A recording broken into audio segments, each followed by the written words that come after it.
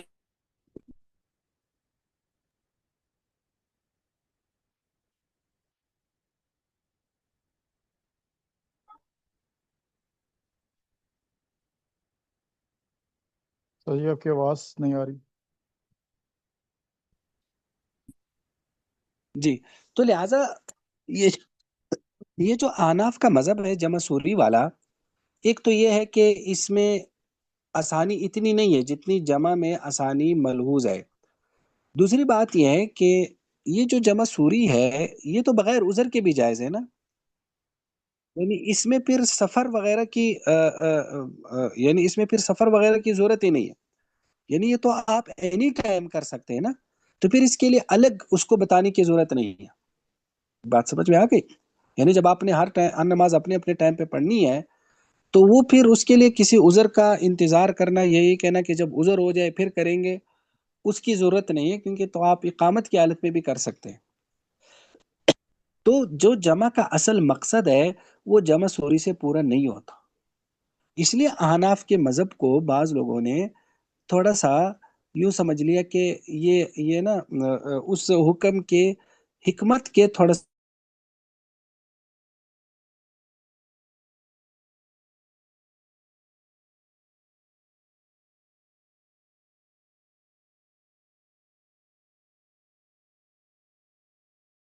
حوالے سے کوئی سوال ہے تو وہ کر سکتا ہے. یہ جو میں نے آپ کو جو پوری بات بتائی ہے اس میں کسی کا کوئی سوال ہے؟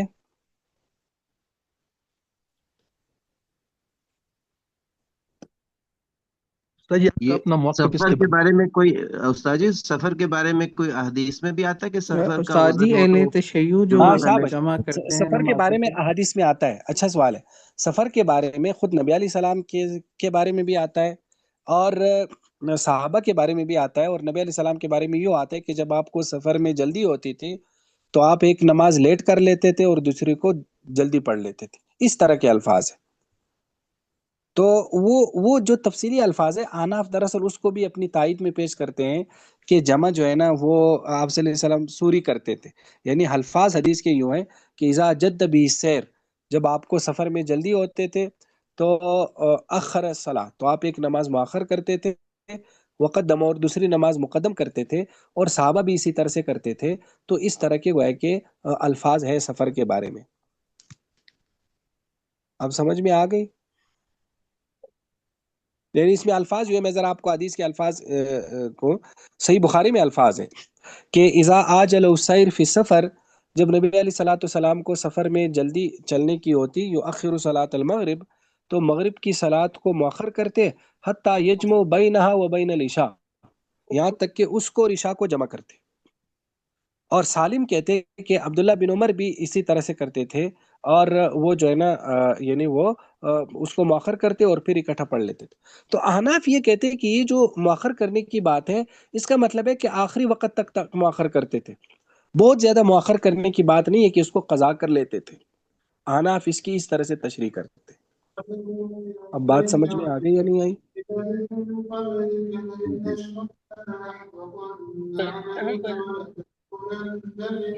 آخری وقت تک مؤخر کرنے کی کیا ضرورت ہے؟ اگر نیند کا کوئی مسئلہ نہیں ہے جی. تو وہ تو پڑھ سکتا ہے. یہ اذان ہو رہی ہے کسی جگہ؟ جی. تو بہرحال دیکھو، احناف کا مذہب اپنی جگہ پر بڑا مضبوط بنیادوں پہ کھڑا ہے، کیونکہ احناف کہتے ہیں کہ اللہ تعالیٰ نے قرآن پاک میں کیا فرمایا کہ ان الصلاۃ کانت علی المؤمنین کتابا موقوتا، کہ جو ہے نا نماز اپنے اپنے وقت پر اللہ نے فرض کیا ہے، تو لہٰذا پھر جمع نہیں کرنا چاہیے. لیکن بات یہ ہے کہ اگر نماز اپنے وقت کے علاوہ جمع کی صورت میں ہو ہی نہیں سکتی تو پھر حج میں تو جمع ہے نا. حج میں جمع تقدیم بھی ہے، جمع تاخیر بھی ہے، اور وہ دونوں دراصل عذر کی جگہ ہیں. تو ائمہ ثلاثہ کا مسلک اس لحاظ سے بڑا مضبوط ہے کہ جمع حقیقی کی شریعت میں باقاعدہ مثال ہے. تو جب جمع حقیقی کی شریعت میں مثال ہے اور وہاں عذر ہے، تو جب حج میں ہو سکتا ہے تو باقی جگہوں پر کیوں نہیں ہو سکتا؟ بات سمجھ میں آ رہی ہے یا نہیں آ رہی؟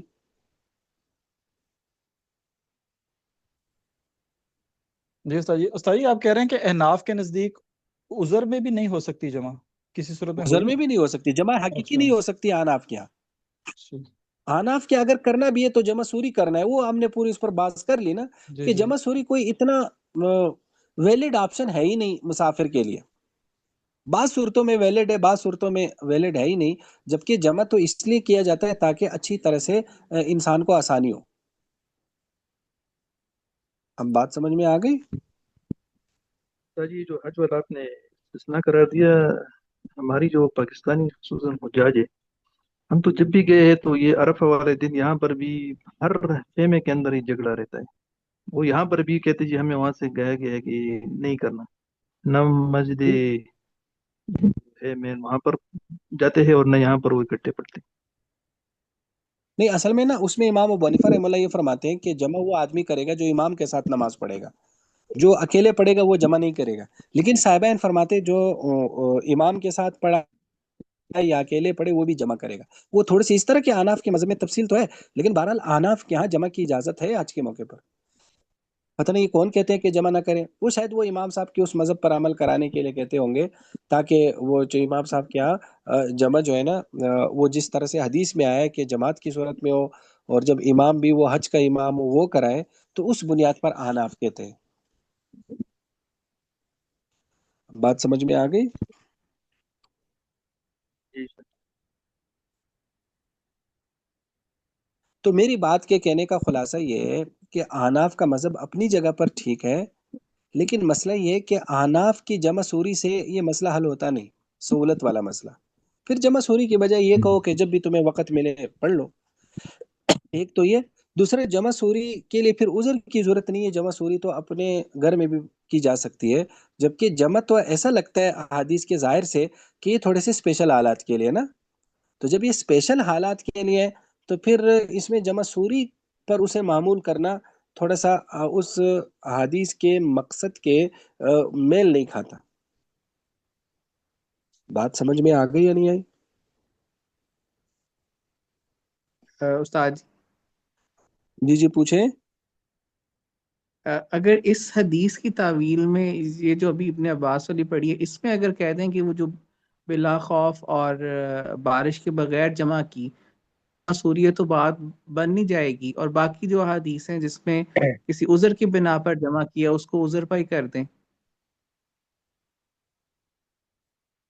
یعنی اس کو ہم جمع حقیقی پر معمول کریں، یہ کہنا چاہتے ہیں؟ جی جی جی لیکن بات تو ٹھیک یہی تو کہہ رہے ہیں لیکن آناف کسی بھی جگہ بھی جمع حقیقی پر نہیں معمول کرتے۔ اب دیکھو اسی حدیث کو ہی دیکھو، یہ دوسرا حضرت ابن عباس والی حدیث کہ جس نے جمع کیا بغیر عذر کے اس نے کبیرہ دروازہ گناہ پر آ گیا۔ اب اس کا ایک مطلب تو یہ کہ جمع بغیر عذر کی ٹھیک نہیں ہے، تو جمع سوری تو بغیر عذر کی بھی ٹھیک ہے نا۔ ایک بات تو یہ، اور دوسری بات یہ کہ اس کا مطلب ہے کہ جب جمع بغیر عذر کے نہیں ہو سکتا تو عذر کے ساتھ ہو سکتا ہے نا۔ حدیث کا مفہوم مخالف تو اس طرف چلا جاتا ہے نا، اگرچہ وہ احناف کیا مفہوم مخالف اعتبار نہیں ہے، لیکن بہرحال حدیث کا ظاہر تو یہ جب قید لگائی ہے کہ بغیر عذر کے کرنے سے گناہ ہوتا ہے، تو اس کا ایک مفہوم مخالف مفہوم تو یہ ہوگا کہ عذر کے ساتھ کرنے سے گناہ نہیں ہوگا۔ تو کیونکہ اس حدیث میں تو جمع سوری مراد لیا ہی نہیں جا سکتا نا، اس حدیث میں تو جمع حقیقی مراد لیا جائے گا نا، تو لہٰذا اس بنیاد پر بھی اب احناف یہاں گویا کہ توجہ کیا کریں گے اس حدیث کی، کیونکہ جمع سوری تو بغیر عذر بھی کرو تو اس میں کیا کبیرہ گناہ ہے بھئی؟ آخری وقت میں نماز پڑھو اور اول وقت میں نماز پڑھو، اس میں کوئی گناہ کبیرہ نہیں ہے۔ مجھے جو اس قضیے میں سمجھ آ رہا ہے، اور جو بعض علماء نے اس کو تھوڑا سا ایکسپلین بھی کیا ہے، کہ یہ دراصل جمع حقیقی ہی مراد ہے ان روایات میں، اور جمع حقیقی مراد ہے۔ پھر سوال یہ کہ صرف ان دو نمازوں میں کیوں جائز ہے، ظہر اور عصر میں اور مغرب اور عشاء میں، اس کے علاوہ کیوں جائز نہیں ہے؟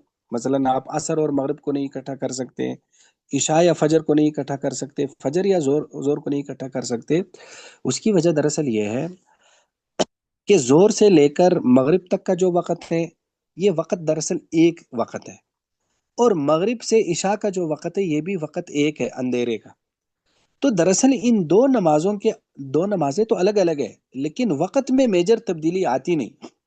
تو میجر تبدیلی نہ آنے کی بنیاد پر شاید شریعت نے یہاں عذر کی بنیاد پر اجازت دی ہے، اور عموماً جمع کی ضرورت انہی دو اوقات میں ہی ہوتی ہے۔ مثلا اگر آپ زور کو چلتے ہیں تو آپ کو زور اور اثر میں ہی مسئلہ ہوتا ہے، مغرب میں مسئلہ نہیں ہوتا، وہ تو بہت دور ہوتا ہے نا۔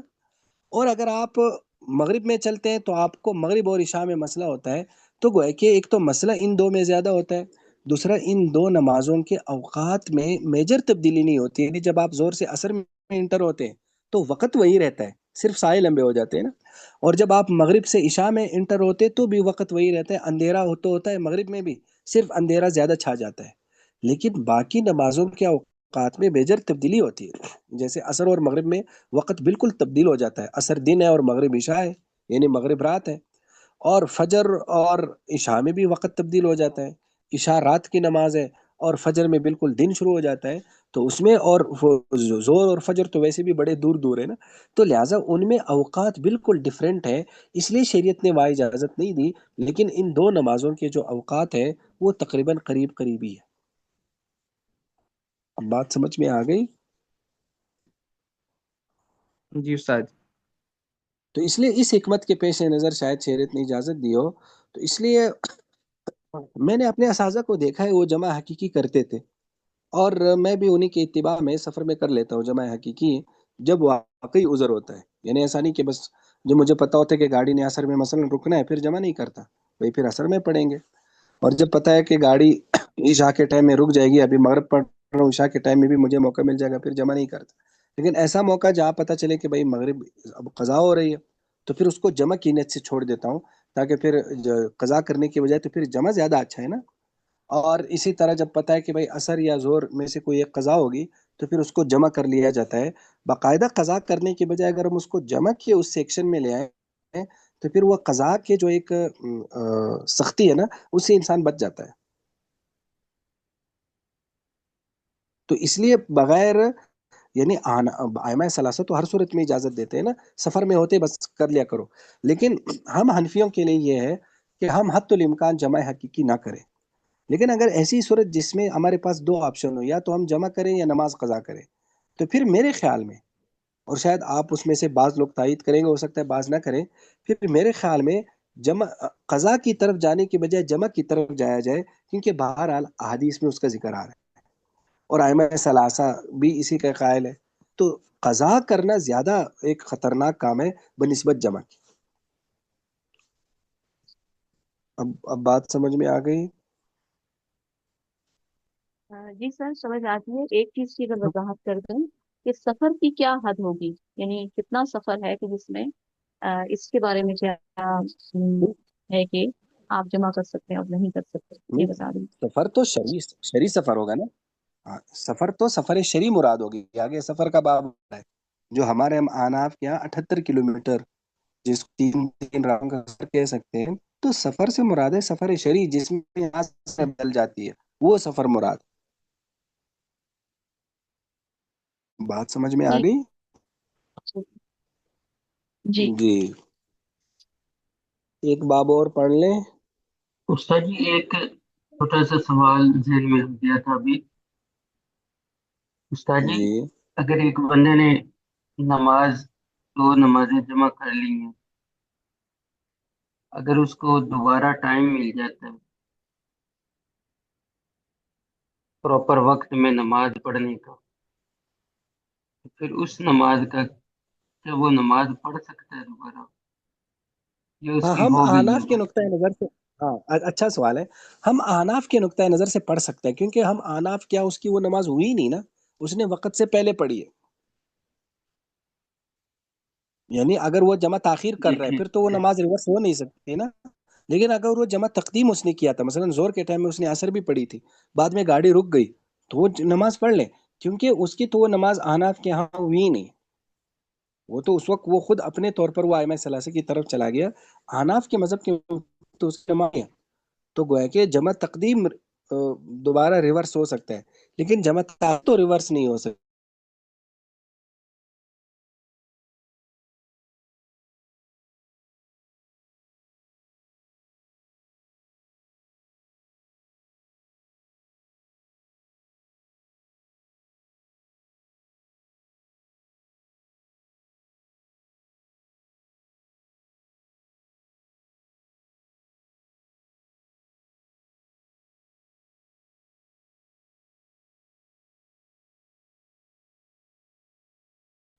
حاجی میں پڑھ دوں؟ جی پڑھیں شاباش. باب ما جاء في بدء الآذان وبه قال حدثنا سعيد بن يحيى بن سعيد الأموي قال حدثنا أبي قال حدثنا محمد بن إسحاق قال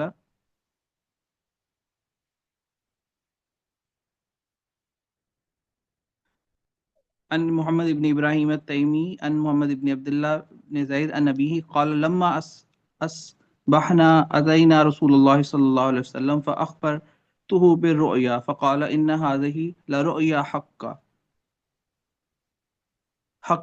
فقم مع بلال فإنه أندى وأمد صوتا منك فألقي عليه ما قيل لك ولينادي بذلك قال فلما سمع عمر بن الخطاب نداء بلال بالصلاة خرج إلى رسول الله صلى الله عليه وسلم وهو يجر إزاره وهو يقول يا رسول الله والذي بعثك بالحق لقد رأيت مثل الذي قال فقال رسول الله صلى الله عليه وسلم فلله الحمد فذلك أثبت. وفي الباب عن ابن عمر قال ابو عيسى حديث عبد الله بن زيد حديث حسن صحيح. جی آگے بھی پڑھیں.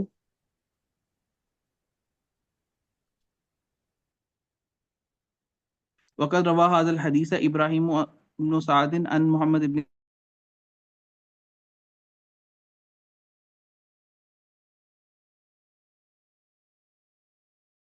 عبد ربه ويقال ابن عبد رب ولا نعرف له عن النبي صلى الله عليه وسلم شيئا يصح إلا هذا الحديث الواحد في الآذان. وعبد الله بن زيد بن عاصم المازني له أحاديث عن النبي صلى الله عليه وسلم وهو أم عباد بن تميم. وبه قال حدثنا أبو بكر بن أبي النضر قال حدثنا الحجاج بن محمد قال ابن جريج أخبرنا نافع عن ابن عمر رضي الله عنهما قال كان المسلمون حين قدموا المدينة يجتمعون فتحينون الصلاة وليس ينادي به أحد فتكلموا يوما في ذلك فقال بعضهم اتخذوا ناقوسا مثل ناقوس النصارى وقال بعضهم اتخذوا قرنا مثل قرن اليهود. قال فقال عمر أولا تبعثون رجلا ينادي بالصلاة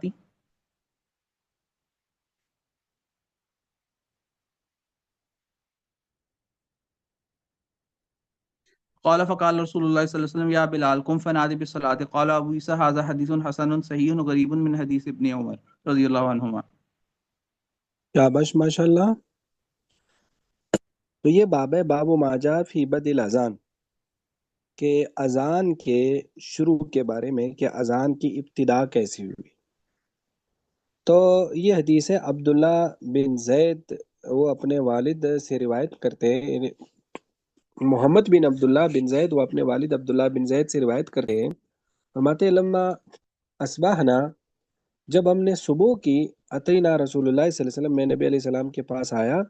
فاخبرت بالرؤیا، تو میں نے انہیں اس خواب کی خبر دی.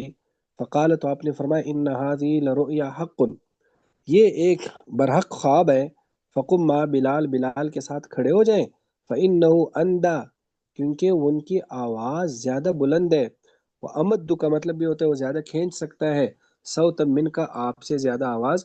فالقی علیہ، تو ان کو وہ کلمات سکھا دے، ما قیل لک، جو آپ کو کہے گئے. دراصل یہ آپ کو تھوڑا سمجھ میں نہیں آئے گا، یعنی یہ اس کا دراصل پس منظر یہ بنا کہ جب نبی علیہ الصلوۃ والسلام جب تک مکہ میں تھے نا، تو اس وقت تو ظاہر ہے ایک چپ چپا کی عبادت ہوتی تھی، تو اس لیے وہ سارے ایک مکان میں آتے تھے اور پھر ادھر ہی نمازیں پڑھتے تھے. لیکن جب مدینہ منورہ تشریف لائے تو مدینہ منورہ میں صحابہ تھوڑے سے آزاد ہو گئے، اپنے اپنے کاموں میں چلے جاتے تھے. تو کئیوں کو جب آ جاتے تھے مسجد میں تو نماز کا وقت گزر چکا ہوتا تھا. تو اس لیے پھر ایک دن مشورہ ہوا کہ کوئی ایسی علامت مقرر کر دی جائے جس سے ہمیں پتہ چلے کہ نماز کا وقت سٹارٹ ہو گیا، یعنی اب جماعت کھڑی ہونے لگی ہے. تو بعض لوگوں نے مشورہ دیا کہ کوئی جھنڈا بلند کرے، مسجد کے قریب کوئی جھنڈا بلند کرے تو اس سے پتہ چلے کہ بھائی دیکھو نماز کا ٹائم ہو گیا. کچھ لوگوں نے کہا کہ کسی بلند جگہ پر کوئی آگ جلائیں تو آگ سب دیکھیں گے.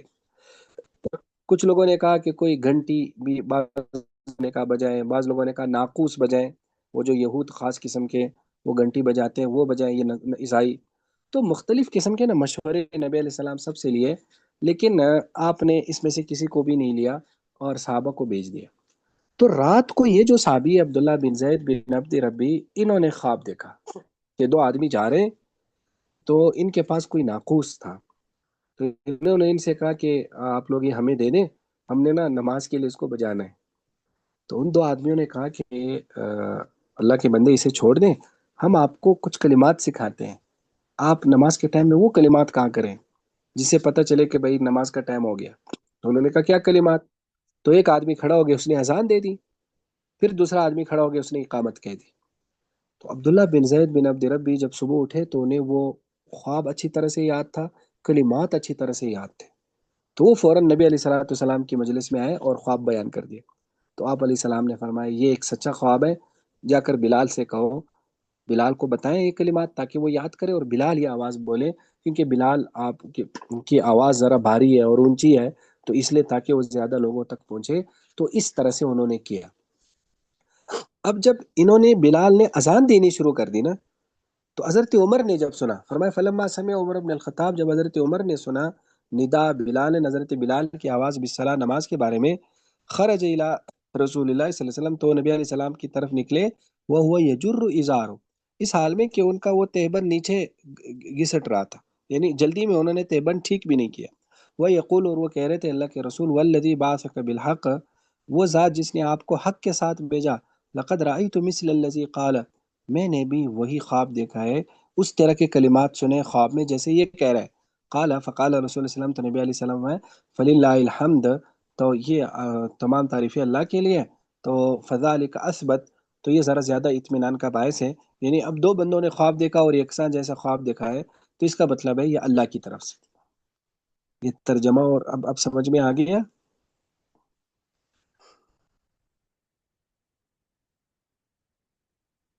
جی استاد جی آگے۔ جی، اب اس باب میں حضرت ابن عمر کی حدیث ہے، تو امام ترمذی کہتے ہیں کہ عبداللہ بن زید کی حدیث حسن صحیح ہے، اور اس حدیث کو ابراہیم بن سعد نے محمد بن اسحاق سے زیادہ اتم ذکر کیا اور زیادہ اطول، چونکہ یہاں کافی اختصار ہے لیکن اس میں وہ ساری تفصیلات ہیں جو میں نے آپ کو بیان کر دی، اور اس میں الاذان و مسنا مسنا کہ اذان دو دو بار ہوگی، اور اقامت ایک ہیری، اس کے کلمات ایک ایک ہوں گے، یہ مسئلہ آ گیا گا، یہ بھی کلمات ہے۔ اور عبداللہ بن زید یہ اب ابن عبد رب بھی ہے، اور اس کو ابن عبد رب بھی کہتے ہیں، اور ان کے لیے ہم نبی علیہ السلام سے ہمیں حدیثیں معلوم نہیں ہے الا ھذا الحدیث الواحد فی الاذان، صرف یہی ایک حدیث، یعنی عبداللہ بن زید بن عبد ربی وہ صحابی ہیں جن کے خواب کی وجہ سے اذان شروع ہو گئی، ان سے صرف یہی ایک حدیث ہے۔ اور عبداللہ بن زید بن عاصم مازنی جو ہے، ان کے لیے کئی حدیث ہیں نبی علیہ السلام سے، اور وہ عباد بن تمیم کے چچا تھے۔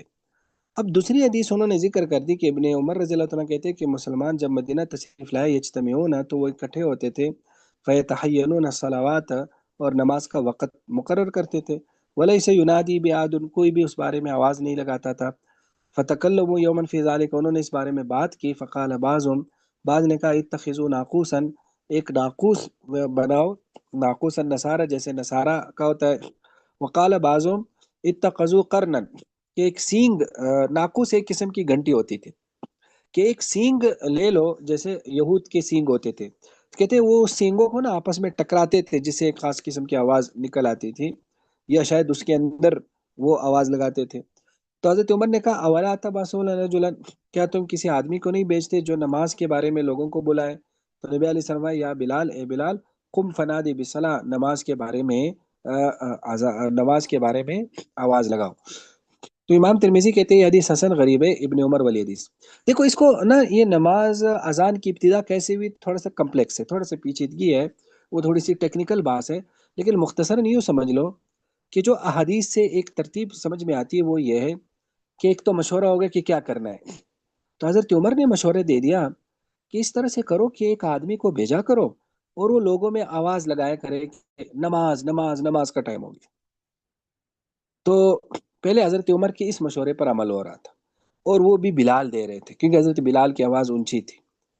پھر کچھ وقت کے بعد عبداللہ بن زید بن عبد ربی نے وہ خواب دیکھا، تو اس خواب کے بعد پھر حضرت عبداللہ بن زید بن عبد ربی نے جو ہے نا، وہ گویا کہ یہ شروع ہو گیا۔ بعض روایت میں یہ آتا ہے کہ عبداللہ بن زید بن عبد ربی سے پہلے حضرت عمر نے خواب دیکھا تھا، لیکن حضرت عمر نے وہ خواب بیان کرنا مناسب نہیں سمجھا کہ اب یہ اتنا بڑا کوئی غلطی بھی ہو یا میرے خواب پہ فیصلہ نہ ہو جائے، تو انہوں نے بتایا نہیں، خاموش ہو گئے۔ تو جب حضرت بلال نے اذان دے دی تو ان کو اپنا خواب یاد آ گیا کہ یہ خواب تو میں بھی دیکھ چکا ہوں۔ تو گویا کہ اس روایت کی اس پوری ترتیب سے اس طرح کی تفصیل سامنے آتی ہے۔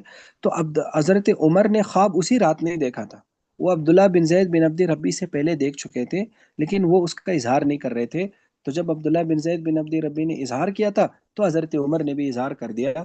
تو اس طرح سے تمام احادیث میں ایک قسم کی ترتیب قائم ہو جاتی ہے اور ہر حدیث کا اپنا اپنا محل آ جاتا ہے۔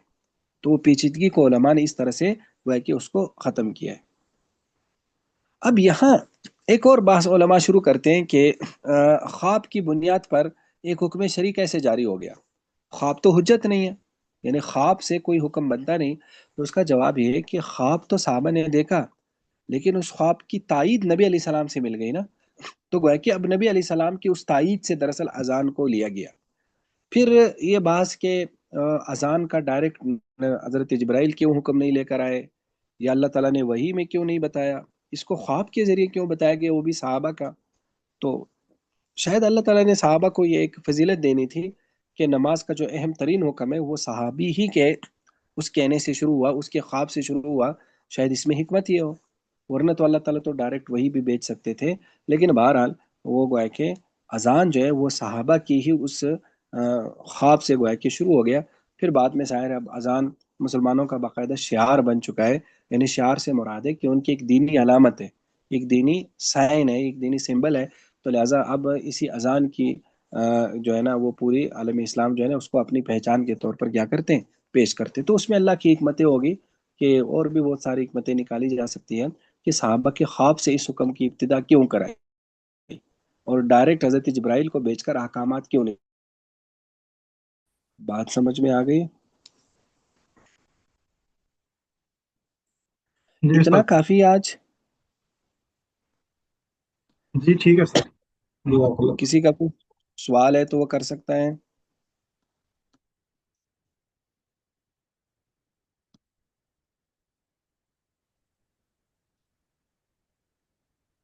نہیں ہے سوال؟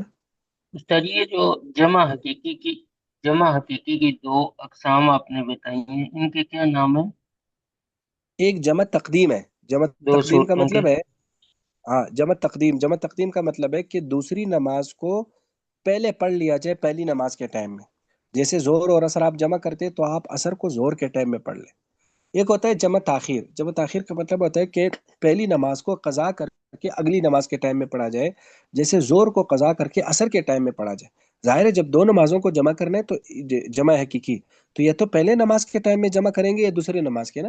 تو اگر آپ پہلے نماز کے ٹائم میں جمع کریں یعنی جس کا ٹائم پہلے آتا ہے تو جی وہ جمع تقدیم ہوگی، اور اگر دوسرے نماز کے ٹائم میں جمع کریں جس کا ٹائم بعد میں آتا ہے تو وہ جمع کیا ہوگی؟ جمع تاخیر ہوگی۔ اب سمجھ میں آ گیا؟ ٹھیک ہو گئی، جی آگے سر۔ چلو جی، اور کسی کا کوئی سوال ہے؟ سر ایک چیز میں نے پوچھنی تھی کہ جیسے یہ پہلی حدیث تھی ابن عباس سے جو مروی ہے کہ جس میں جمع رسول اللہ صلی اللہ علیہ وسلم بین الظہر والعصر، تو یہ اب ایک کلیئر نبی بتایا، اور ابن عباس سے اگر یہ روایت ہے تو پھر یہ معمول بھی کیوں نہیں ہے؟ یعنی جیسے امام ترمذی نے کہا کہ یہ حدیث معمول بھی نہیں، اور باقی ائمہ بھی اس کو نہیں لیتے ہیں، تو اس کی کیا وجہ ہے کہ جب ایک کلیئر حکم اب ایک یہ چیز حدیث میں چیز نام؟ جی اصل میں نا چونکہ یہ اب حضرت ابن عباس اپنا مشاہدہ بیان کر رہے ہیں کہ آپ علیہ السلام نے بغیر عذر کے جمع کیا نا، بارش نہیں تھی۔ تو اب یہ ایک صحابی کا مشاہدہ ہے نا، یعنی نبی علیہ السلام نے حکم، کوئی بات نہیں ہو رہی، ایک نبی علیہ السلام کے فعل کی حکایت ہو رہی۔ تو جب بھی آدمی کسی کے فعل کی حکایت کرتا ہے تو اس میں اس کے اپنے سمجھ کا بھی دراصل اس میں مسئلہ دخل ہوتا ہے نا۔ تو شاید امت نے اس کو اس بنیاد پر بھی شاید فقہا نے نہیں لیا کہ حضرت ابن عباس اس کو بغیر عذر کے کہہ رہے، کیا پتہ عذر ہو اور وہ نبی علیہ السلام کو پتا ہو کہ یہ عذر ہے، نبی علیہ السلام نے اس کی تصریح نہ کی ہو۔ کیونکہ دوسری حدیث تو بڑی واضح ہے کہ بغیر عذر کے جو جمع کرے تو وہ کبیرہ گناہ کے دروازے پر آئے۔ تو لہذا عذر نہیں تھا، یا حضرت ابن عباس کا اپنا ایک استنباط ہے یا اپنی ایک سوچ ہے وہ نبی علیہ السلام مرفوع چیز یہ نہیں ہے، تو اس وجہ سے شاید امت نے اس کو نہیں لیا۔ بات سمجھ میں آ گئی؟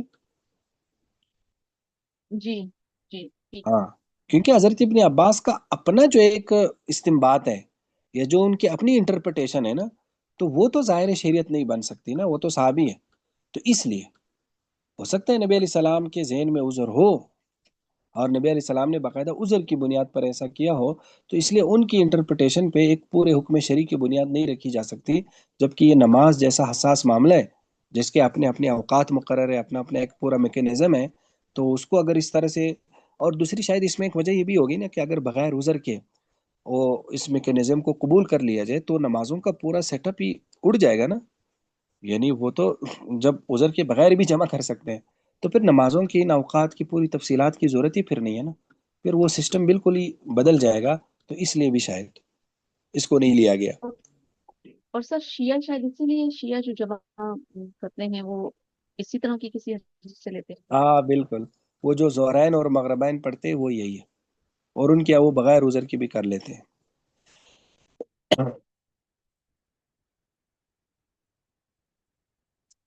اور